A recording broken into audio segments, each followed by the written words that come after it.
ذلك مبلغهم من العلم إن ربك هو أعلم بمن ضل عن سبيله وهو أعلم بمن اهتدى صدق الله العظيم.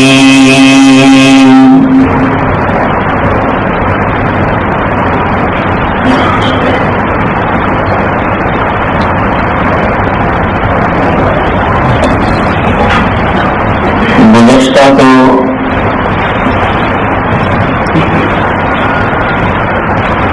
ایک تقریر یہ کی تھی کہ ادیان باطلہ یعنی دین حق کے علاوہ جتنے ادیان ہیں جو اللہ کی طرف سے نہیں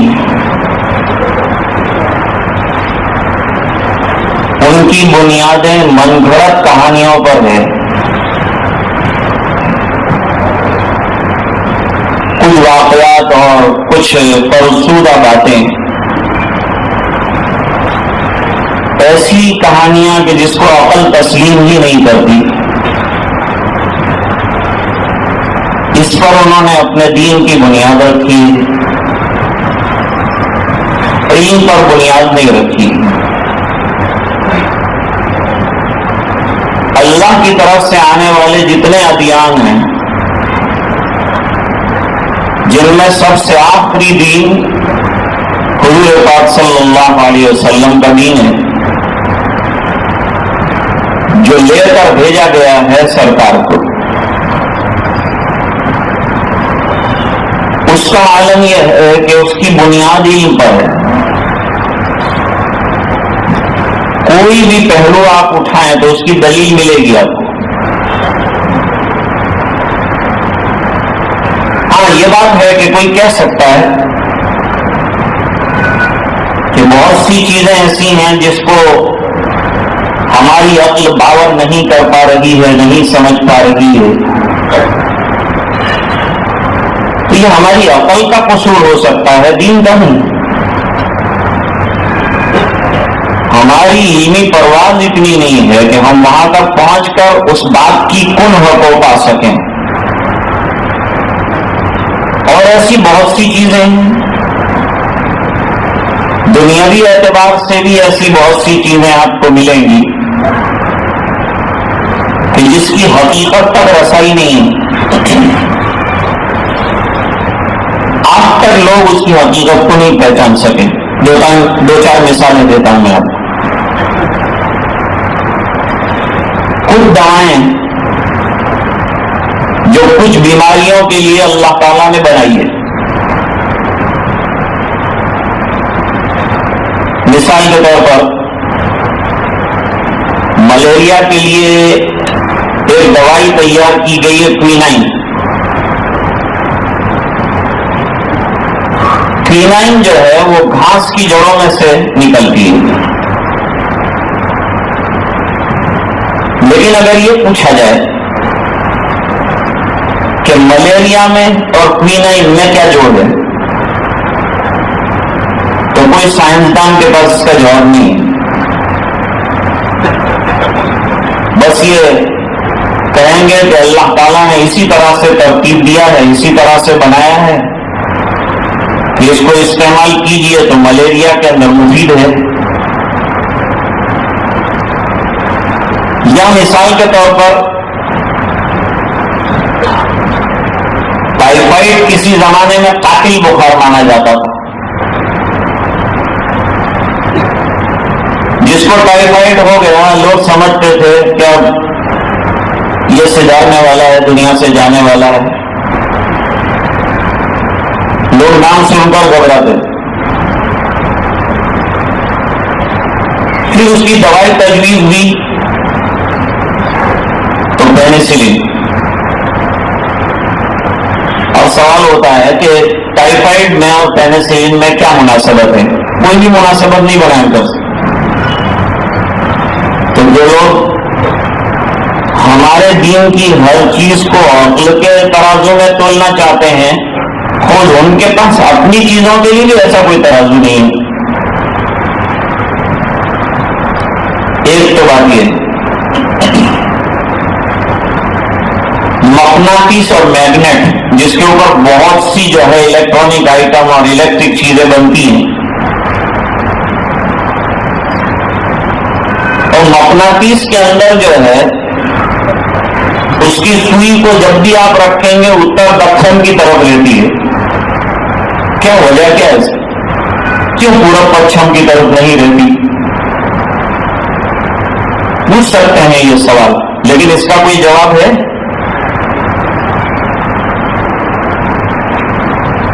ایسے اور بہت سے حقائق پہلے برمیوڈا کے لیے بھی کہتے تھے، لیکن بعد میں تحقیق یہ ہوئی کہ یہ کوئی حقیقت نہیں ہے، اس کی کوئی اصلیت نہیں ہے. بہت سی چیزیں ایسی ہیں کہ انسان اس کی کوئی حق نہیں پا سکتا، کیونکہ انسان کی عقل محدود ہے، اللہ کا علم لامحدود ہے. جو چیز لمیٹیڈ ہو وہ ان لمیٹیڈ چیز کو جو ہے کیسے اپنے کنٹرول میں لا سکے گی؟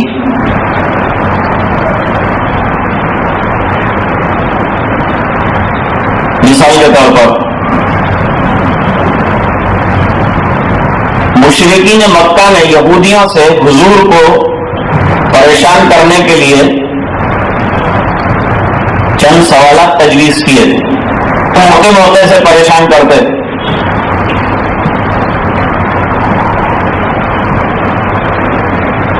کہا ان سے پوچھو کہ روح کسے کہتے ہیں؟ تو سرکار سے آ کر سوال کیا کہ بس ایک سوال ہے، آپ جواب دے دیں. حالانکہ سرکار نے کبھی بھی دعویٰ نہیں کیا کہ میں تمہارے ہر سوال کا جواب دوں گا. آپ تو دعوت دیتے تھے، چیلنج نہیں کرتے تھے. ہاں، ابطال باطل کے لیے ضرورت پڑی تو آپ نے باطل طاقتوں کو چیلنج کیا ہے، لیکن آپ نے اپنے دعوے کی صداقت کے لیے سامنے والوں کو چیلنج نہیں کر دیا، یا اپنی بڑائیاں بتانے کے لیے کوئی چیلنج نہیں کیا. حالانکہ نبی کا علم اتنا بڑا ہوتا ہے کوئی اس کا مقابلہ نہیں کر سکتا.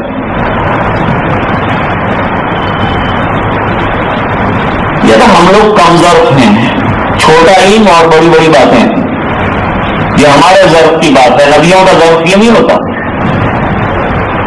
نبیوں کی شان تو کچھ نرالی ہوتی ہے، وہ سب کچھ جاننے کے بعد کچھ بھی اپنے آپ کو نہیں سمجھتے. ہم کچھ نہ جاننے کے باوجود اپنے آپ کو بہت کچھ سمجھتے ہیں. بہت بڑی کمزوری ہے، یہی فرق ہے انبیاء کرام کی شان میں اور ہم کمزوروں کی شان میں. وہ شان مٹانے پہ محنت کرتے ہیں، ہم شان بنانے پہ محنت کرتے ہیں. ان کا کمال یہ ہے کہ وہ اپنے آپ کو کمپریس کر کے چھوٹا کرنے کی کوشش کرتے ہیں، ہم اپنے آپ کو پریس کر کے بڑا کرنے کی کوشش کرتے ہیں. ہم موازنہ کرتے ہیں، انہوں نے یوں کہا ہم نے یوں کہا، ہمارے پاس یوں ان کے پاس میں، دل میں موازنہ کرتے ہیں کہ انہوں نے اتنا بولا اپنا وہ اس سے بھی زیادہ آتا ہے. نبیوں کی شان نرالی ہے، انبیاء کرام کا حال نرالا ہے. اتنا بڑا نبوت کا تاج اللہ تعالیٰ نے ان کے سر پر رکھا اور اتنی زبردست کتاب عطا فرمائی، تو اس کے لیے ظرف بھی اتنا بڑا ہوتا ہے. جس کا جتنا بڑا ظرف ہوتا ہے اس کو اتنا ہضم ہوتا ہے. اولیاء کرام کی شان اتنی زبردست ہے، اتنی زبردست ہے کہ وہ چاہے تو مردے کو لات مارے زندہ ہو جائے، لیکن انہوں نے اپنے آپ کو مٹا کے رکھا ہے. ارے سیڑھی کے اوپر سے مسجد کے متولی نے لات دے دی، متولیوں کا کچھ مزاج ایسا ہی ہوتا ہے، چل اتر نیچے. انہوں نے کہا میں بہت کمزور ہوں، میں نہیں اتر سکتا، تو دھکا دے دیا. اور نیچے رول ہو کر گر رہے ہیں. کتنا بڑا مرتبہ ہے، سلطان اولیاء کا لقب دیا. گرتے ہوئے روتے جاتے ہیں. اللہ سکت نہیں تھی تو تیرے بندوں نے دھکا دے دیا، تیرے گھر میں رہنے کی اجازت نہیں دیا. تیرا گھر تھا لیکن وہ سمجھتے تھے کہ ان کا گھر ہے. اپنے گھر سے بھی اتنی بری طرح سے تو کوئی نہیں نکالتا جتنا یہ متولی نے مجھے نکال لیا. لیکن اللہ یہ کون سے گناہ کی سزا میں تاکہ میں اس کی معافی مانگ لوں تیرے دربار میں. اللہ کی طرف سے جواب آیا، جو منزلیں لوگوں کو کئی سالوں میں طے کراتے ہیں وہ تجھے سیڑھی سے نیچے گرا کر ہم لوگ چند لمحوں میں طے کرانا چاہتے ہیں. بظاہر تو یہ گرا رہے ہیں لیکن تیرا رب تجھے اٹھا رہا ہے. ہر آنے والے نیچے کے قدم پر اللہ تیرا ایک درجہ اور بلند کرتا ہے. پستی سے سر بلند ہو اور سرکشی سے پست، اس راہ کے عجیب نشے و فراز ہیں. اب سرکار نے کہا کہ میں نے تو دعویٰ کیا نہیں کہ میں سب حقائق جانتا ہوں، میں نے تو صرف اتنی سی بات کہی ہے کہ اللہ کو مانو، میری رسالت کا اقرار کرو. رسالت کا اقرار یہ ہے کہ مجھے وحی سے اللہ نے نوازا ہے. وہ چیز جو تمہیں نظر نہیں آتی میں اپنی آنکھوں سے دیکھ کر تمہیں بتاؤں تو مان لو تو تمہارا بیڑا پار ہو جائے. لعلک باقع نفسک الا یکونوا مؤمنین. اس بات پر فوراً ہے سرکار کو کہ سب لوگ ایمان کیوں نہیں لے آتے. دعوت کے ساتھی گئے اور وہ کوئی بات سننے کے لیے تیار نہیں ہوتا، کوئی کھڑی کھڑی لوگ سنا رہے ہیں، کیا کریں. میں نے کہا سرکار کے ساتھ کیا ہوتا، اللہ کے رسول کے ساتھ اتنا کرنے کے باوجود بھی آپ رات کو انہی لوگوں کے لیے روتے ہیں جنہوں نے آپ کو دکھ پہنچایا ہے. کتنا بڑا غرض ہو گیا، کتنی بڑی شان ہوگی. جنہوں نے مارا ہو ان کے لیے رویا جا سکتا ہے، ان کی معافی کو اور ان کی غلطیوں کو اللہ کے دربار میں یہ کہہ کر رویا جا سکتا ہے کہ اللہ ان کو معاف کر دے. لوگ میرے مرتبہ سے واقف نہیں، تیرے یہاں جو میرا مرتبہ ہے اس سے واقف نہیں. اب صلح کے لیے بیٹھے تو نبی آخر الزماں بیٹھے لکھوا رہے ہیں من محمد رسول اللہ، اور سامنے والا آدمی کہتا ہے منظور نہیں. ارے میں اللہ کا رسول ہوں، کہا میں رسول ہونا تمہارا منظور ہوتا نا تو یہ صلح کی نوبت نہیں آتی. آپ مکے میں رہتے تھے لیکن ہم کو منظور نہیں ہے، آپ کا رسول اللہ کے نام لکھنا منظور نہیں ہے. ٹھیک ہے علی مٹا دو، مٹا دو. سرکار میرے ہاتھ رسول اللہ لکھتے ہیں، میری انگلیاں رسول اللہ لکھتی ہیں، میرا دل اقرار کرتا ہے، میری زبان کہتی ہے، میرا جسم میری روح کی ہر گردش اس کو تسلیم کرتی ہے کہ آپ رسول اللہ ہیں. میرے اندر یہ سکت نہیں کہ میری انگلیاں رسول اللہ کو مٹا کر عبداللہ لیں، محمد ابن عبداللہ لیں. تو مسکرا کر فرمایا کاغذ پر رسول اللہ کے مٹا دینے سے عرش کا رسول اللہ مٹتا نہیں ہے. میں رب کائنات کے دربار میں رسول اللہ لکھا گیا ہوں. میں عرش کی تختیوں پر رسول اللہ لکھا گیا ہوں.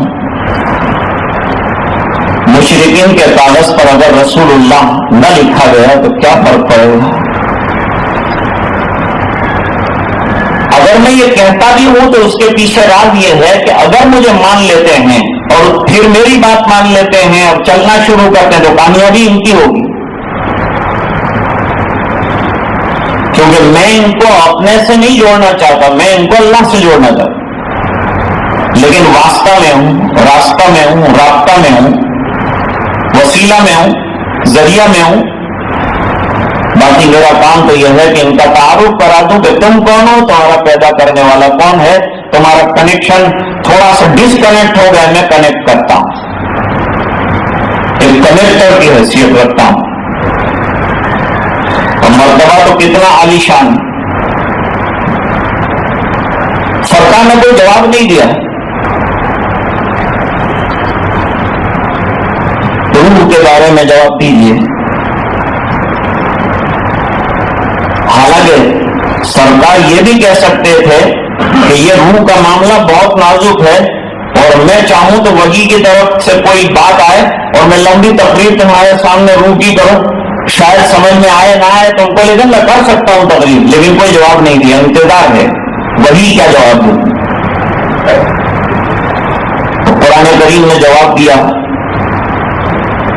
کیونکہ حق بات اللہ کو کہنے میں کیا ڈر ہے اور کیا عار ہے اور کیا شرم ہے۔ دنیا میں انسان تھوڑا سا جھجکتا ہے کوئی بات کہنے سے، کیونکہ جن کو کہا جا رہا ہے یا جن کو شاید سننے کی نوبت آئے گی، کہنے والا جو ہے ہو سکتا ہے اس کے مفاد کو نقصان پہنچ جائے، سننے والوں سے سنایا جا رہا ہے ان سے ہو سکتا ہے اس کا کوئی مفاد وابستہ ہو، تو وہ تھوڑا سا ملمہ سازی کرے گا۔ اللہ کو کسی کی عبادت کی اور کسی کی بندگی کی اور کسی کے بندہ ہونے کی کیا پرواہ ہے؟ یہ بات الگ ہے کہ اللہ تعالیٰ اپنے بندوں کو نوازتے ہیں، ٹوٹا ٹوٹا چلاتے ہیں، یہ اس کا کرم ہے، یہ اس کا رحم ہے، یہ اس کا احسان ہے۔ باقی ہم تو کوئی احسان اللہ پہ نہیں کر رہے۔ قرآن نے اعلان کر دیا ہے، من عمل صالحا فلنفسہ ومن اساء فعلیہا۔ اگر نیک عمل کرتے ہو اپنے لیے کرتے ہو، اگر برائیاں کرتے ہو اپنے سر کے اوپر مصیبتیں ٹھوک رہے ہو۔ اس لیے گناہ کرنے والوں کو کہا کہ تمہیں یہی کہنا ہے، ظلمنا انفسنا وَإِن لَّمْ تَغْفِرْ لَنَا وَتَرْحَمْنَا لَنَكُونَنَّ مِنَ الْخَاسِرِينَ۔ اللہ ہم نے ہماری جانوں پر ظلم کر لیا ہے۔ بھائی کھانا تو تماکو میں بھر بھر کے رکھا گیا ہے، ہر طرح کا کھانا ہے، اب پیٹ ہمارا ہے، کھانا کسی کا ہے، فیصلہ کرنا کتنا کھائیں گے۔ اپنے آپ کو دیکھو، اپنی حیثیت کو دیکھو، اپنی قوت ہاضمہ کو دیکھو، اور پھر اٹھاؤ، پھر کیا بات۔ ایک صاحب نے اعتراض کیا، اور آپ لوگوں کے یہاں چار نکاح، ایک ساتھ 4 نکاح کر سکتے، یہ کیا شریعت ہوئی؟ یہ خواہشات کی تکمیل، 1 نہیں 2 نہیں 3 نہیں 4 نہیں، اور بہت لمبی بحث ہے یہ کہ میں بتاؤں آپ کو کہ یہ 4 کب ہے، کیوں ہے، کیسے ہے، لیکن ان کو ایک اور طریقے سے سمجھایا گیا ہے۔ سمجھانے کا راستہ یہ اختیار کیا کہ کسی نے آپ مہمان بن گئے، فالودے کے 4 بڑے بڑے گلاس لا کے آپ کے سامنے رکھ دیے، اور یوں کہا کہ آپ کی خدمت میں حاضر ہیں، اور مجھے خوشی رہے گی اگر آپ اس کو نوش فرمائیں گے۔ تو کیا کرے گا آدمی؟ دیکھے گا نا اپنے پیٹ کی حیثیت کو۔ فالودے سے دلچسپی تو بہت ہے، دوڑ کے دور تک گئے بھی ہیں اور پی کے آئے بھی ہیں اور پلایا بھی ہے، لیکن اب یہ سوچے گا کہ 4 تو میرے بس کی بات نہیں ہے، تو کیا کرے گا؟ ایک پی کر شکریہ ادا کرے گا، 4 کا شکریہ لیکن پیتا 1 ہو۔ اللہ نے 4 کی اجازت دے دی، 1 کے ساتھ شکریہ ادا کرتے ہوئے زندگی گزار دی، باقی 3 کو آرام دیا۔ تو 4 کی اجازت دیا ہے، 4 کو کمپلسری نہیں کیا ہے۔ یوں نہیں کیا ہے کہ چاروں ایکسپٹ کر کے دینا پڑے گا، نہیں تو میں ناراض ہو جاؤں گا، ایسا تو نہیں کہا ہے۔ اب اس نے پوچھا کہ مولانا یہ آپ کے یہاں طلاق کا کیا نظام؟ اب اس کا ایک سیاسی پہلو بھی ہے، وہی بتاتا ہوں آپ کو میں۔ یہ طلاق آپ کے یہاں اور مذاہب میں شادی تو ہے، طلاق نہیں ہے۔ تو ظاہری بات ہے کہ آدمی جو ہے جب کوئی راستہ ہی نہیں رہ جائے گا تو کیا کرے گا؟ جب صحیح راستہ نہیں رہتا تو آدمی غلط راستہ اختیار کرتا ہے، یہ قانون ہے دنیا کا۔ اچھا راستہ تلاش کرنے کی کوشش کرتا ہے، لیکن دیکھا کہ راستے بند ہو گئے ہیں تو دوسرا راستہ اختیار کرتا ہے۔ وہ دیکھتا ہے کہ یہ عورت سر پڑی ہے اور ایسی پیر کی بیڑی اور ایسا ڈلے گا پھندا کہ اب مرنے، یا تو یہ مرے یا میں مروں، دونوں میں تو اس سے پہلے چھٹکارا نہیں ہے، تو کیا کرے گا آدمی؟ اس کو پٹن دے گا، ناجائز تعلقات رکھے گا۔ اسلام نے رہبانیت کو نہ کہہ دیا، ننس والی زندگی نہیں گزارنی۔ ننس کیا؟ کوئی ازدواجی زندگی نہیں، کچھ نہیں، سماج سے کوئی تعلق نہیں، بالکل اپنے چرچ میں، مٹھ میں یا گرجا میں بس عبادت کے اندر لگے رہو۔ تو انسان ہے، بشر ہے، نفس لگا ہوا انسان کے پیچھے کہ جو گھر میں کرنا چاہیے وہ مٹھ میں کرے گا، چرچ میں کرے گا، گرجا گھر میں کرے گا، اور ہو رہا ہے، ہم لوگ دیکھ رہے ہیں۔ بدنامی آ رہی ہے، کیوں آ رہی ہے؟ دعویٰ یہ کیا کہ ہم دنیا کو چھوڑیں گے، لیکن انسان ہے، بشر ہے، سماج لگا ہوا ہے، نفس لگا ہوا ہے، تو کہیں جا کر شیطان جو ہے اس کو غلط راستے کے اوپر ڈال دیتے، تو اچھی جگہ بھی بدنام ہو کے رہ جاتی ہے۔ اسلام نے کہا نہیں، نماز بھی پڑھو، کھاؤ بھی، پیو بھی، روزہ بھی رکھو، عبادت بھی کرو، شادی بھی کرو، ازدواجی زندگی بھی گزارو، حقوق بھی ادا کرو، سب کرو، لیکن ہر چیز کی حد ہے، شریعت کی حد سے باہر مت۔ جیسے کہ اکبر الہ آبادی کہتے ہیں تم شوق سے کالج میں پڑھو، جائز ہے، غباروں کو اڑو، چرخ پہ جھولو، لیکن ایک سپن بن رہے، عاجز کا رہے یاد اللہ کو اور اپنی حقیقت کو نہ بھولو۔ کہاں کہاں جانا ہے آپ گھومیے، جائیے۔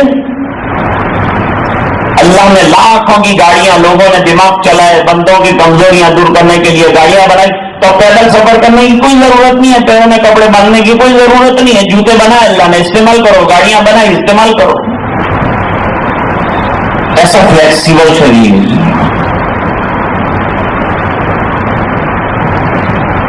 اب جو لوگ یوں کہتے ہیں نا، کیا کہتے ہیں؟ آپ کی تو عجیب جو ہے شریعت ہے، 4 شادیاں، اور پورے ہندوستان میں ہمارے اقبال بھائی بیٹھے ہیں وہاں، پورے ہندوستان میں آپ جائزہ لیجیے، مسلمانوں میں کتنے فیصد لوگ ہیں جو 4 شادیاں کرتے ہیں؟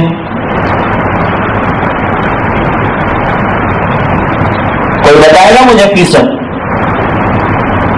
کتنا فیصد ہے؟ کیا پرسنٹیج ہے؟ شاید 0.5% بھی نہیں ہوگا۔ یہ کتنا بڑا مجمع ہے؟ کوئی اللہ کا ولی کھڑا ہو کر کہے کہ میں اس ہمت کا مرد میدہ ہوں، 4 ہے میرے پاس، ہے کوئی؟ بتاؤ۔ اس مجمع میں نہیں بتا سکتے۔ اس مجمع سے 5 گنا مجمع کے اندر ایدھن میں پوچھوں کہ بھائی کون ہیں خوش نصیب 4 والے، سب استغفار پڑھیں گے اور سر جھکا کے روئیں گے۔ آ رہی میری بات آپ کو سمجھ میں؟ تو یہ الزام ہے ہمارے اوپر، یہ اس کا سیاسی پہلو ہے، یہ جھوٹ ہے، جھوٹ جو ہمارے سر پر ایسے جھوٹ ہمیشہ تھوپے جاتے رہے ہیں۔ یہ ہماری خوش قسمتی ہوگی کہ ایسے جھوٹ ہمارے سروں پہ، ہمارے سر بھی اچھے خوش قسمت ہیں کہ ایسے لوگ ملے جنہوں نے ہمیشہ ہمارے سر پر غلط الزام تھوپے کہ دنیا میں جن کو آنکھیں جن کو اللہ نے دی وہ دیکھ سکتے ہیں کہ کیا حقیقت ہے۔ اس اس کی سچائی کیا ہے، اس کی صداقت کیا ہے، اس کو جانچ سکتے ہیں، اس کا جائزہ لے سکتے ہیں. تو طلاق کا راستہ بند کر دیا تو لوگوں نے آباد کر دیا. اب کیا کہتے ہیں؟ دیکھو دو تین یہ میں آپ کو بتا رہا ہوں کہ شریعت اگر عقل کی بنیاد پر، علم کی بنیاد ہے، تو آپ ہر چیز کا جواب بآسانی دے سکتے ہیں. شوہر نے طلاق دے دی، گویا کہ ہم نپٹی نہیں ہے، میاں بیوی میں نپٹی نہیں ہے، تو زبردستی کب تک چلائیں گے یہ گاڑی؟ یوں کہا کہ آپ کے راستے پہ چاہیے، ان کو ان کے راستے پہ چلنے دیجیے، ان کو بھی کوئی مل جائے گی، آپ کو بھی کوئی مل جائے گا. دنیا میں ایسے بہت پریشان حال ہے جیسے آپ نہیں، اور ہر پریشان حالی کے لیے کوئی راستہ اللہ تعالیٰ نے رکھا ہے، تو کہیں نہ کہیں جوڑ تو بیٹھ جائے گا، اللہ کوئی نہ کوئی راستہ کھول دے. Where there is a will, there is a way. تو راستے تم ہیں. اب کیا کہتے ہیں وہ کیا کرے گی؟ شادی سے پہلے وہ کیا کر رہی تھی؟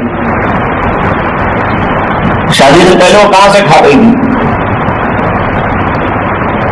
شادی سے پہلے کھا رہی تھی ابا جان کے یہاں، شادی کے بعد کھا رہی تھی میاں جان کے یہاں. اور شادی کے بعد وہ رب دے رہا تھا ابا کو، وہ رب دے رہا تھا شوہر کو، تو وہ رب اس کو نہیں دے سکتا. کیا اندھے سانپ کو اللہ دیتا ہے، پرندے کون سا بینک میں کام کرتے ہیں اور پرندے کون سے آفیسر ہیں، لیکن اللہ ان کو بھی دے رہا ہے.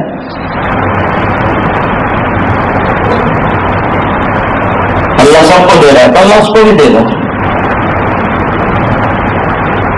ایک مسلمان لڑکی بہت اچھے اعلیٰ نمبرات سے، تو دفتر میں کام کرنے کا شوق ہو گیا، انٹرویو ہوا، انٹرویو غیر مسلم لے رہا تھا. اس نے انٹرویو میں سوال کیا کہ طلاق کے بعد، عدت گزرنے کے بعد کا نفقہ اور خرچہ تم کیوں نہیں لینا چاہتی مسلمان عورتیں؟ کون دلانا چاہتی ہے؟ جو ہیومن رائٹس والے ہیں وہ دلانا چاہتے ہیں، تو آپ کیوں لینے نہ چاہتے ہیں؟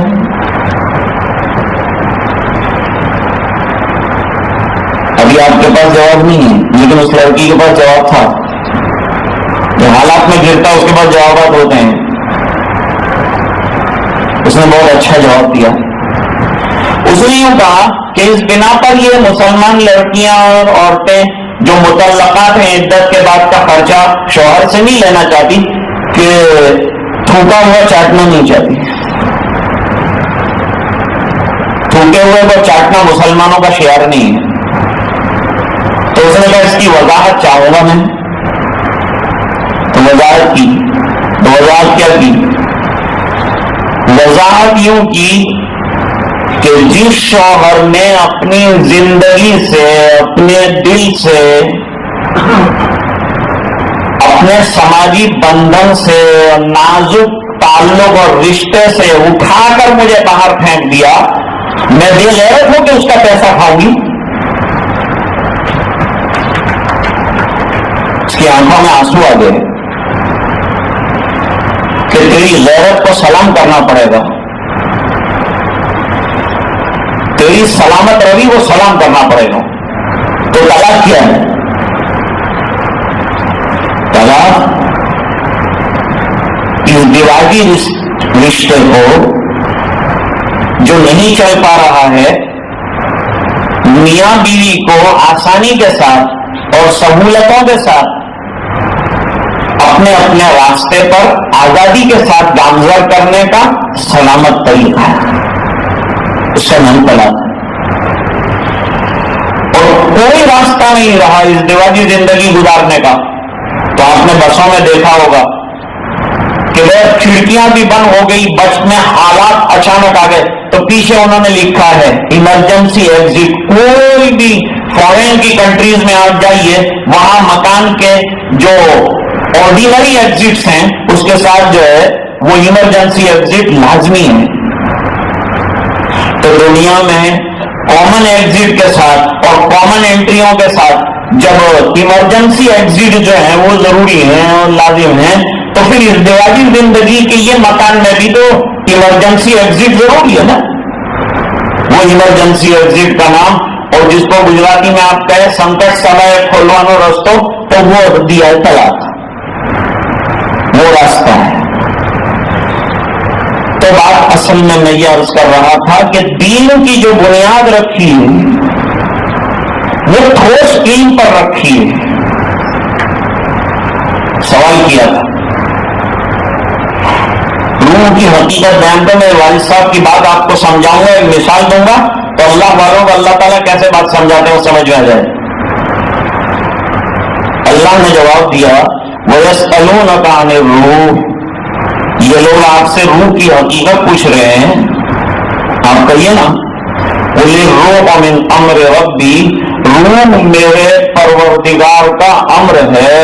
وَمَا أُوتِيتُم مِّنَ الْعِلْمِ إِلَّا قَلِيلًا، وَمَا أُوتُوا مِنَ الْعِلْمِ إِلَّا قَلِيلًا، دونوں قراءتیں ہیں. وَمَا أُوتِيتُم مِّنَ الْعِلْمِ إِلَّا قَلِيلًا، تم کو بہت کم علم ملا ہوا ہے. روح کے سمجھنے کے لیے بہت بڑے علم کی ضرورت ہے، اور وہ علم تمہارے پاس ہے نہیں، اور جب ہے نہیں تو آپ کیسے سمجھ سکیں گے؟ جو کیٹیگری ہے، جو علم کو انگیز کرنے کی جو لائبلٹی وہ تو ہے نہیں آپ میں، تو آپ کو سمجھایا کیسے جائے گا؟ ایک بچہ کامرس میں پڑھ رہا ہو، اب سائنس کا کوئی پریکٹیکل یہ کامرس والے کو سمجھانے کی کوشش کرو تو اس کے پاس وہ بیسک میتھڈز نہیں ہے، آپ کیسے سمجھا سکیں گے؟ اس کو نہیں سمجھا سکتے. آرٹس والے کو کامرس والے کی بات نہیں سمجھ میں آئے گی، کامرس والے کو سائنس والے کی بات سمجھ میں نہیں آئے گی. تو بیچارہ جو جسم کے پرزوں کو نہیں سمجھ رہا ہے وہ روح کو کیسے سمجھے گا؟ جو نظر ہی نہیں آتا اس کو سمجھے، جو نظر آتا ہے وہ نہیں سمجھ پاتا، تو جو نہیں نظر آتا اس کو سمجھے گا کیسے؟ تو قرآن کریم نے کہا کہ امر رب ہے اتنا سمجھ لو. سمجھا دیا؟ بس امر رب پر اکتفا کرو، اس سے زیادہ نہیں سمجھ سکتے کیونکہ تمہارے پاس علم قلیل ہے. اب میرے والد صاحب ایک مثال دیتے ہیں، فرمایا کہ ایک تو ترازو ہوتا ہے جس میں تولے جاتے ہیں گیہوں کے بورے اور وزنی سامان، ترازو الگ ہوتا ہے. اور ایک ترازو ہوتا ہے جس کے اندر سونا چاندی کے زیورات تولے جاتے ہیں، وہ تولوں کے حساب سے ہوتا ہے، وہ گرام کے حساب سے ہوتا ہے، وہاں من کے حساب سے ہوتا ہے. ٹھیک ہے. اور اگر سونا تولنے کا ترازو ہو کسی کے پاس، اس کے اندر لے جا کر 10 من کی گیہوں کی بوری رکھو تو یہ ترازو جواب نہیں دے گا. ٹوٹ ٹاٹ کے ہمیشہ کے لیے تولنے والا جو سونا ہے اس کا بھی جواب نہیں دے گا، بیکار ہو جائے گا. تو کچھ لوگوں کو دیکھا ہوگا کہ ان کا دماغ آؤٹ ہو گیا. کیوں؟ جو سمجھ میں نہ آنے والی ہے اس کی چیز کے اندر تک ڈیپ میں گیا تو ڈیپ میں گیا، وہاں سے نکلا نہیں، ہو جائے گا نہیں. تو فرمایا کہ تمہارا جو علم ہے نا وہ سونا چاندی تولنے کا ترازو ہے، اور تمہاری عقل ایسی ہے، اور تم اس میں اللہ کی کل حق ہے اور اس کی حکمت کے بوروں کو رکھ کر تولنا چاہتے ہو. تمہاری ترازو عقل کی ٹوٹ کے ختم ہو جائے. اس لیے قرآن کریم نے کہا وَيَسْأَلُونَكَ عَنِ الرُّوحِ قُلِ الرُّوحُ مِنْ أَمْرِ رَبِّي وَمَا أُوتُوا مِنَ الْعِلْمِ إِلَّا قَلِيلًا. انسان کے پاس بہت علم آ جائے تو کتنا علم آ جائے گا؟ حضرت موسیٰ علیہ السلام نے سوال پوچھنے والے نے بیچ میں سوال کیا، من عالم فی الارض، زمین میں سب سے بڑا علم والا کون ہے؟ کیا جواب دیا؟ انا عالم، میں سب سے زیادہ علم والا ہوں. بس آزمائشیں آ گئی، یہاں نہ کہنے پر آزمائش آئی. انا عالم کہا، آزمائش آئی. فرمایا کہ اب سمندروں کی طرف نکلو، اب مچھلی راستہ بتائے گی. تمہارے پاس کیا علم ہے؟ ہماری مچھلی کے پاس اس سے زیادہ علم ہے. تم کو علم کا دعویٰ تم کو اپنا راستہ نہیں معلوم جانا کہاں ہے. میری مچھلی کو معلوم ہے، جس کو کھا لیا نا آدھی مچھلی کو معلوم ہے راستہ، تم پورے ہو تم کو نہیں معلوم.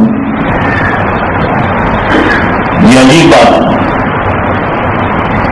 ہم کشتی میں جب بیٹھے حضرت خضر کے ساتھ تو کسی کو نظر نہیں آیا، اور حضرت موسیٰ اور حضرت خضر کو نظر آیا. وہ چونچ میں چڑیا نے پانی اٹھایا تو حضرت خضر نے دکھلایا موسیٰ دیکھو وہ چڑیا نے پانی لیا ہے چونچ میں. دیکھ رہے ہو؟ جی ہاں. کیا سمجھے آپ؟ میں تو کچھ نہیں سمجھا. فرمایا میں تم کو ایک سبق پڑھاتا ہوں.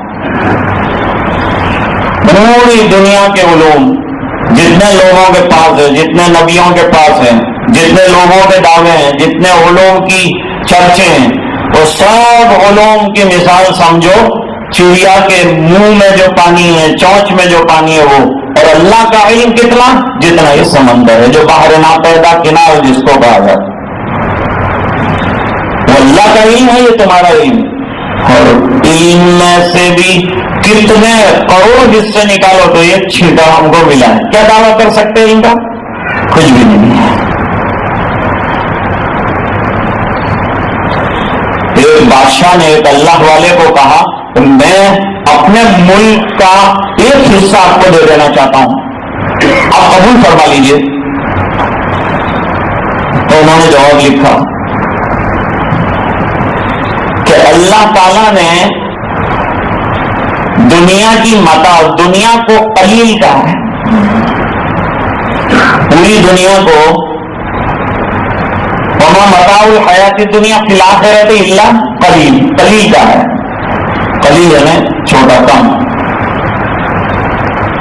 اور چھوٹی کوانٹٹی، قلیل کہا ہے.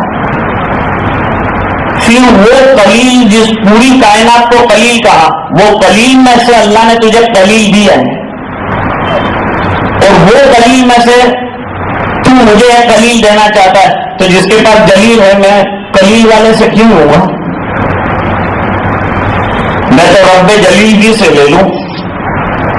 تیرے قلیل میں سے قلیل لے کر رات دن تجھے سلام کرنے کے بجائے جو دے کر بھی نہیں چاہتا کہ کوئی اسے سلام کرے اور اس کے شکریہ ادا کرے، وہ تو احسان کی بات ہے کہ کوئی احسان شناس ہو تو پھر وہ یہ کرے گا. فرمایا وہ ہے میں اس سے لوں گا. تو عرض کر رہا تھا کہ دین کے علم کی بنیاد حکمتوں عقل کے ترازو میں تولنے پر ہے. ادیان باطلہ کی حیثیت اور ان کی بنیادیں من گھڑت واقعات اور من گھڑت کہانیاں. اس لیے انبیاء کرام کی جو دعوت ہوتی ہے وہ ٹھوس دعوت ہے. کسی کو بھی دعوت دیتے ہوئے یوں نہیں کہتے کہ بس میں کہتا ہوں تو ماننا پڑے، ایسا نہیں. فرمایا قل ھذہ سبیلی ادعو الی اللہ. اے نبی آپ کہیے کہ میں جس راستے پر چل رہا ہوں وہاں کی دعوت دیتا ہوں. کس طرح؟ علی بصیرۃ، پورے ہوش حواس کے ساتھ، پوری بصیرت کے ساتھ میں دعوت دیتا ہوں. اور میں اتباع بھی اسی طرح کرتا ہوں. صحابہ کی شان کیا ذکر کی؟ والذین اذا ذکروا بآیات ربہم لم یخروا علیہا صما وعمیانا. آنکھیں بند کر کے ٹوٹ نہیں پڑتے بلکہ ہر چیز پر غور کرتے ہیں اور پہلو کو جانچتے ہیں، دیکھتے ہیں اور اس کے بعد جو ہے اسے قبول کرتے ہیں. ایک مستقل موضوع ہے جس پر گفتگو ہو سکتی ہے. تو اللہ تعالیٰ فرماتے ہیں وما لہم بہ من علم. جس دین پر وہ لوگ چل رہے ہیں اس کی بنیاد جو ہے وہ کیا ہے؟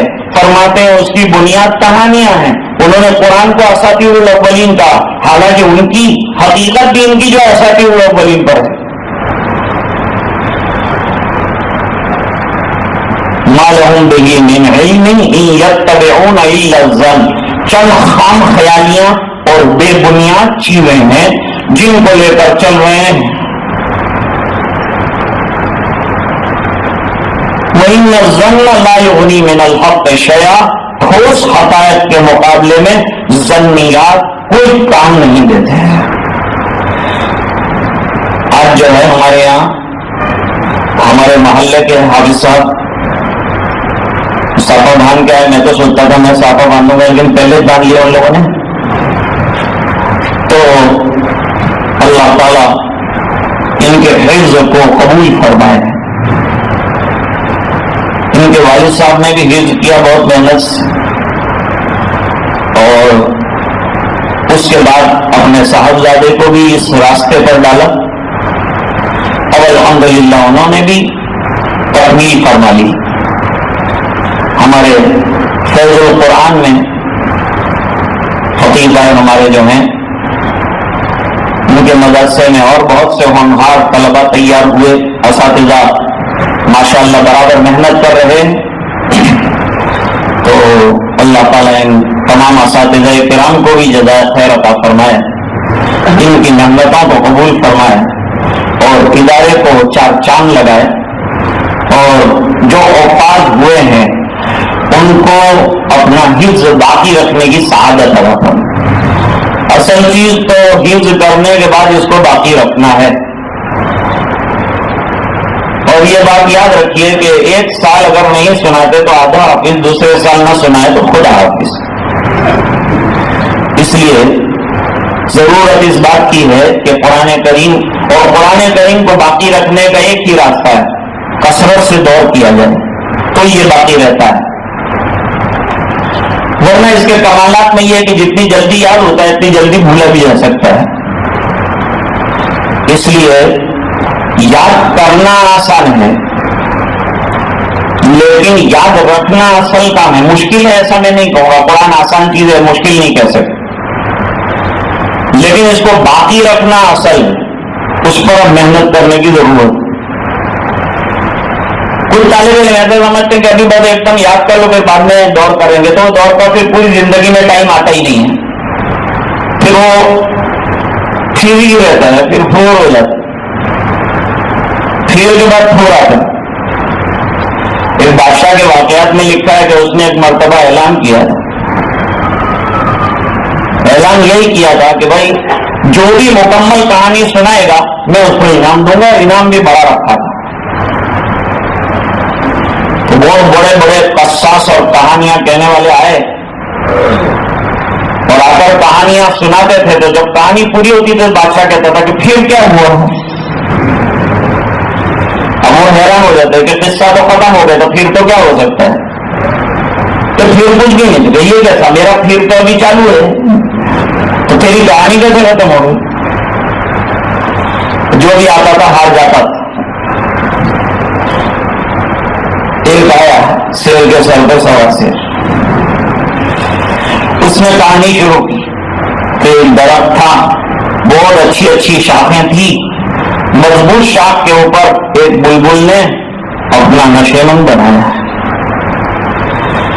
اور نشیمن کے اندر اس نے انڈے دے دیے، انڈے دینے کے بعد اس کو سینا شروع کیا، سونے کے بعد اس کے اندر بچے ہو گئے بڑے خوبصورت، اور پھڑانے لگے، اور بلبل لا کے روزانہ اس کو کہیں پھول کہیں پھل دیتی تھی۔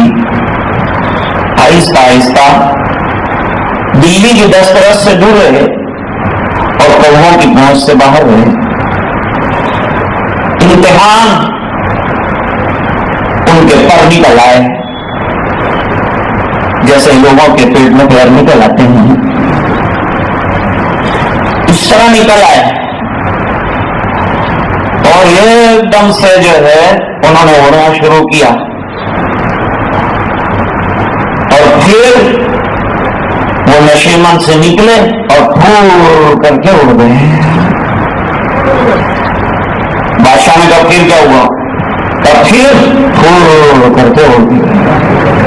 اس کے بعد کیا ہوا؟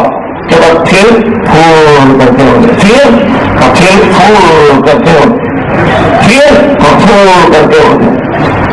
بادشاہ نے غصے میں آگے کہہ دیا یہ پھول ختم ہوگا کہ نہیں ہوگا؟ کہ آپ کا پھر ختم ہوتا ہے کہ میرا پھول ختم ہوتا ہے؟ تو بھائی یہ حفظ قرآن میں بھی یہ پھر کے بعد پھول نہ ہو جائے، اس کا بڑا خیال رکھنا پڑتا ہے.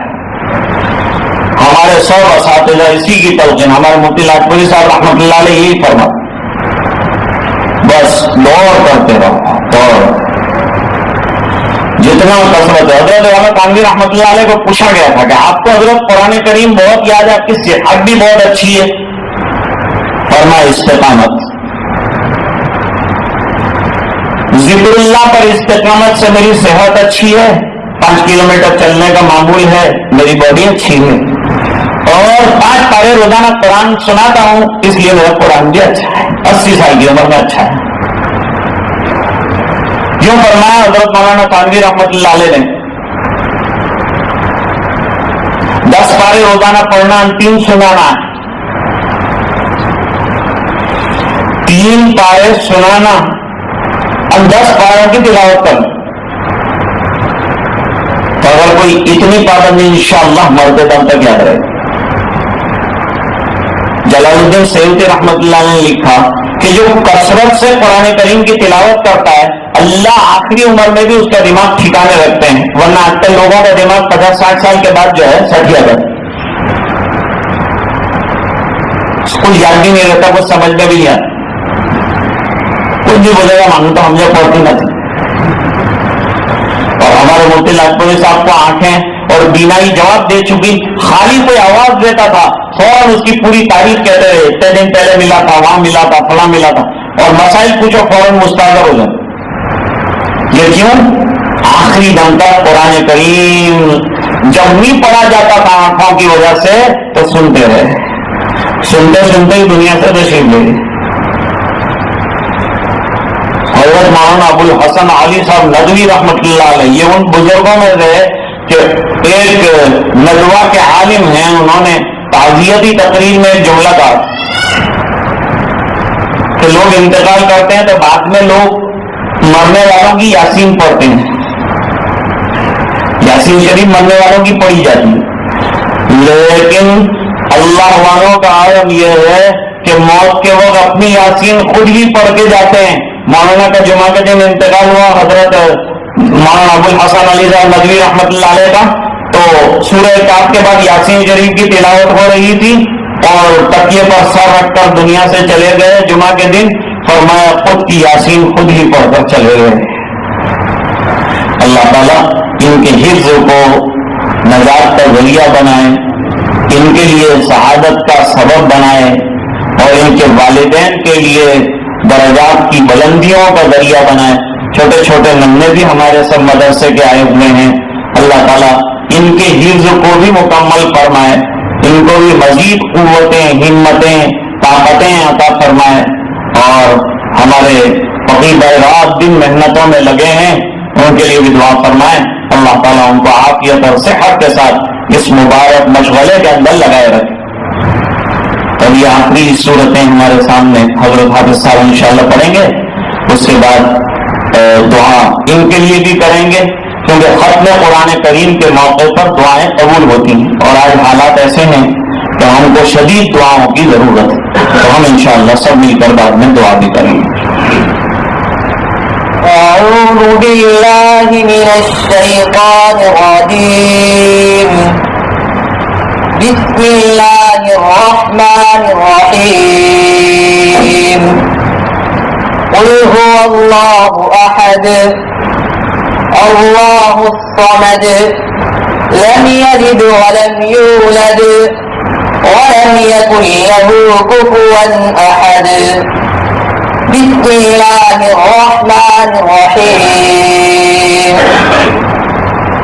قل اعوذ برب الفلق من شر ما خلق ومن شر غاسق اذا وقب ومن شر النفاثات في العقد ومن شر حاسد إذا حسد. بسم الله الرحمن الرحيم. قل أعوذ برب الناس ملك الناس إله الناس من الخناس الذي يوسوس في صدور الناس من الجنة والناس. بسم الله الرحمن الرحيم. الحمد لله رب العالمين الرحمن الرحيم مالك يوم الدين. إياك نعبد وإياك نستعين. اهدنا الصراط المستقيم صراط الذين أنعمت عليهم غير المغضوب عليهم ولا الضالين.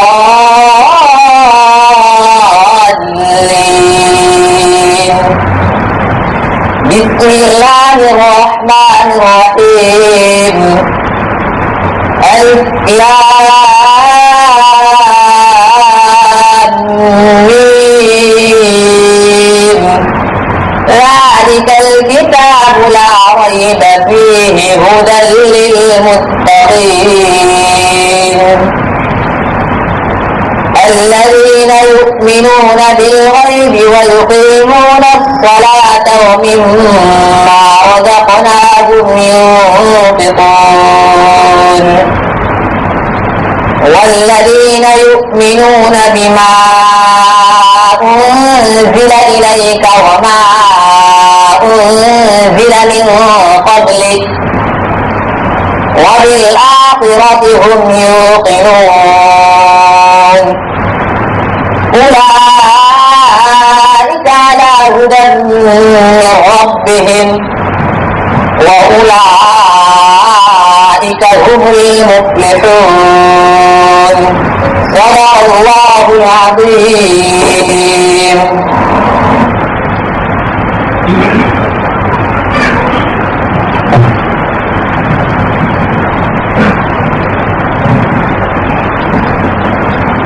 اللهم لك الحمد كله ولك الملك كله ولك الشكر كله وإليك يرجع الأمر كله. اللهم لك الحمد كما أنت أهله فصل على محمد كما هو أهله وفعل بنا ما أنت أهله إنك أنت أهل التقوى وأهل المغفرة. رب اغفر وارحم وأنت خير الراحمين.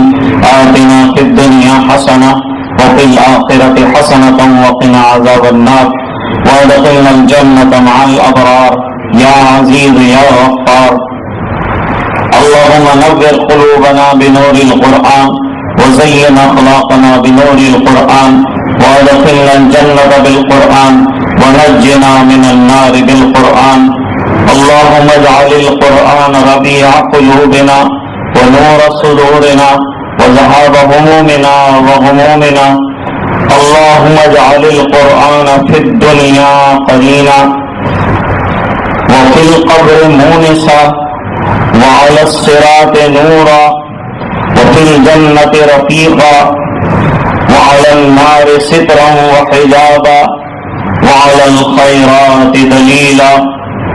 يا حنان يا منان يا ذا الجلال والإكرام والعزة التي لا ترام. اللهم إنا نسألك الهدى والتقى والعفاف والغنى. اللهم إنا نسألك العافية في الدنيا والآخرة. اللهم إنا نسألك رضاك والجنة ونعوذ بك من سخطك وغضبك والنار.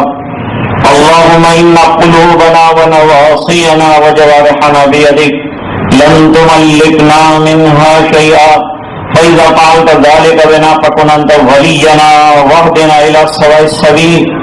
اللهم آت نفوسنا تقواها وزكها أنت خير من زكاها أنت وليها ومولاها.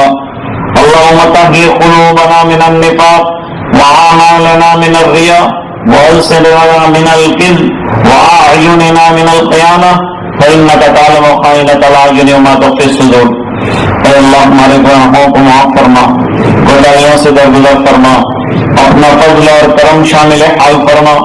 رحم کے اور کرم کے فیصلے فرما، عافیت کے معاملے فرما۔ اے الہ العالمین اس تکمیل قرآن کریم کو قبول فرما۔ اے اللہ اس حفظ کو منظور فرما۔ اے اللہ ان کے والدین کے لیے اسے نجات کا ذریعہ بنا۔ اے اللہ خاندان کے لیے رفع درجات کا ذریعہ بنا۔ اے اللہ جن اساتذہ کرام نے محنت کی، اللہ ان کو اس کا بہتر بدلہ عطا فرما۔ اللہ جس ادارے میں رہ کر اس کو پڑھا ہے اور یاد کیا ہے، اللہ اس ادارے کو ترقی عطا فرما۔ اے الہ العالمین ہمارے ٹوٹے پھوٹے بیٹھنے کو قبول فرما۔ اے اللہ تیری کتاب کی سمجھ ہمیں عطا فرما، فہم قرآن کریم نصیب فرما۔ اے اللہ جو بیمار ہیں انہیں شفائے کامل عطا فرما، جو پریشان ہیں ان کی پریشانیاں دور فرما، جو مقروض ہیں غیر سے قرضوں کے پورا ہونے کی سبیل پیدا فرما۔ جن حضرات نے دعاؤں کے لیے کہا یا لکھا یا وہ چاہتے ہیں کہ ان کے لیے دعائیں ہوں، اللہ اپنے فضل سے ان تمام کی حوائج کو پورا فرما۔ اے اللہ ان کی غیر سے حاجت براری کی شکلیں پیدا فرما۔ اے اللہ دلوں کو سکون عطا فرما۔ اے اللہ قلوب کو اطمینان نصیب فرما، زبان کو ذاکر بنا، اے اللہ قلب کو شاکر بنا، اے اللہ جسم کو تیرے احکام پر ناظر بنا۔ اے اللہ ہمیں 100% نمازی بنا، تیرے دربار میں ہاتھ پھیلانے والا بنا۔ اے اللہ در در کی ٹھوکریں کھا کر تیرے در پر آئے ہیں، اپنے دروازے سے ہمیں محروم نہ فرما، کرم کی بھیک دے دے، مغفرت کے فیصلے فرما دے، دل کے دریچے کھول دے، نور معرفت سے قلوب کو منور فرما دے۔ اے اللہ سلسلوں کے فیوض عطا فرما، مشائخ کی توجہات نصیب فرما، اور اے اللہ جو ٹوٹی پھوٹی عبادتیں ہم لوگ کر رہے ہیں اپنے فضل سے ان میں استقامت نصیب فرما۔ اللہ یہ چھوٹے طلباء کو دینی علم سے مرصع فرما، ان کی زندگیوں کو عمل سے مزین فرما، ہم سب کو 100% دیندار بنا، نیکوکار بنا۔ اللہ جوانوں کو تیرے دین کی طرف رجوع نصیب فرما، اللہ نمازوں کی طرف آنے والا بنا، اللہ مسجدوں کو آباد کرنے کی فکر کرنے والا بنا، اے اللہ تیرے گھر کی طرف آنے کی دعوت دینے والا بنا۔ اے اللہ برائیوں سے ان جوانوں کی حفاظت فرما، اے اللہ ہم تمام کی سیئات کو حسنات سے مبدل فرما۔ اے اللہ برے احوال کو اچھے حالات سے بدل دے، اے اللہ ناسازگار حالات کو سازگار فرما دے، اے اللہ اپنی رضا ہمیں عطا فرما دے، تو ہم سے خوش ہو جا اور اپنا بندہ بنا دے۔ اے اللہ جب تک زندہ رکھے ایمان پر زندہ رکھ، جب وقت آخر ہو کلمے والی موت عطا فرما۔ اے اللہ اس پورے مجمع کی مغفرت فرما، امت کے ایک ایک فرد کی مغفرت فرما۔ اے اللہ یہ دعائیں اپنے فضل و کرم حبیب پاک صلی اللہ علیہ وسلم کے صدقے میں منظور فرما، برحمتک یا ارحم الراحمین۔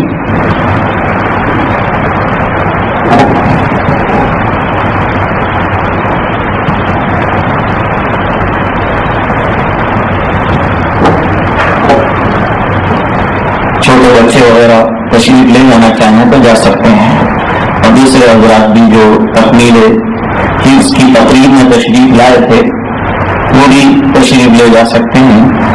اور اس کے بعد ہمارا مجلس کا چونکہ سلسلہ رہے گا، اس لیے جو حضرات مجلس میں بیٹھنا چاہیں وہ بیٹھیں، اور جو جانا چاہیں ان کا کام پورا ہو چکا ہے اور شوق سے تشریف لے جا سکتے ہیں۔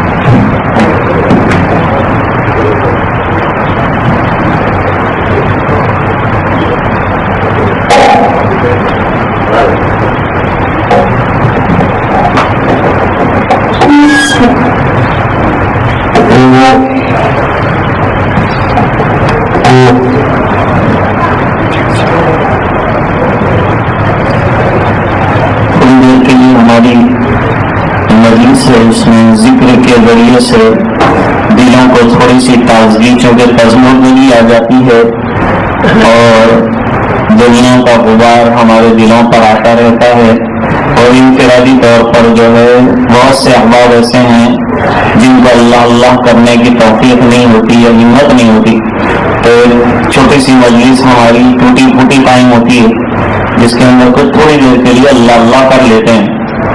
یہ بحث نہیں ہے اس وقت کہ وہی اجتماعی ذکر کا حکم کیا ہے، یہ مشائخ سے اجازت کے بعد بھی یہ مجلس قائم کی گئی ہے، اور خود ہمارے حضرت نے یہاں بیٹھ کر جو ہے ذکر کروایا، اور مقصود اجتماعی ذکر کی ترویج نہیں ہے، بلکہ کبھی بھی جو حضرات نہیں کر پاتے ان کے لیے تھوڑی دیر کے واسطے کچھ اللہ اللہ نصیب ہو جائے، کچھ ان کے ساتھ ہم جیسوں کو بھی، غافلوں کو بھی توفیق ہو جائے۔ اس بنا پر یہ ٹوٹا پھوٹا ہم کیا اور ہمارا ذکر کیا اور ہماری زبان کیا اور اللہ کا کہاں پاک نام، یہ تھوڑی دیر کے لیے ہم لوگ اپنی اصلاح کے واسطے کرتے ہیں۔ اللہ ہمیشہ کے لیے ذاکرانہ زندگی ہماری بنا دے، ہر موڑ پر ہمیں جو ہے اپنی یادوں بھری اور نام لینے کی توفیق اللہ تعالیٰ جو ہے وہ عطا فرما دے۔ تو یہ تھوڑا سا ذکر انشاءاللہ تھوڑی دیر کے لیے کریں گے، تھوڑا سا مراقبہ چند لمحوں کا کریں گے انشاءاللہ، اور اس کے بعد پھر جو ہے دعا ایک مختصر اور ہو جائے گی انشاءاللہ۔ یار رہے یار تو میرا، اور میں تیرا یار رہوں، تجھ سے فقط مجھ کو محبت، خلق سے میں بیزار رہوں، ہر دم ذکر و فکر میں تیری مست رہوں، سرشار رہوں، ہوش رہے مجھ کو نہ کسی کا، تیرا مگر ہوشیار رہوں، اور تو رہے بس قدم آخر ورد زبان میرے لا الہ الا اللہ، لا الہ الا اللہ، لا الہ الا اللہ، لا الہ الا اللہ، لا الہ الا اللہ، لا الہ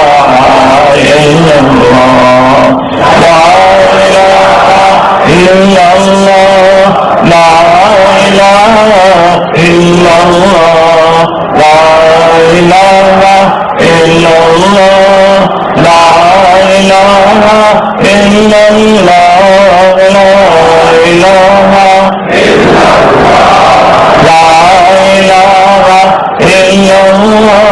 لا الہ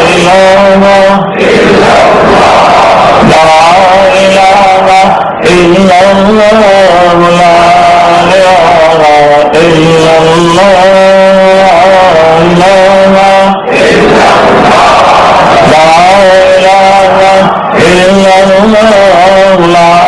الہ الا اللہ، لا الہ الا اللہ، لا الہ الا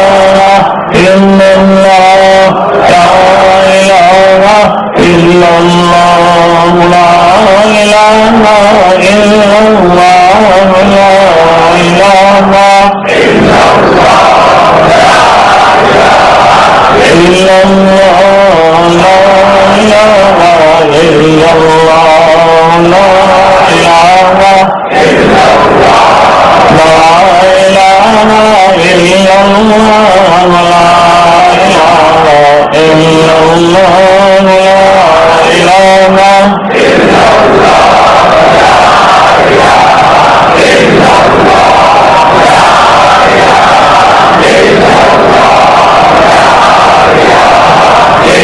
محمد رسول اللہ صلی اللہ تعالی علیہ وعلا آلہ واصحابہ وازواجہ واتباعہ وأهل طاعته وعلماء أمته أجمعين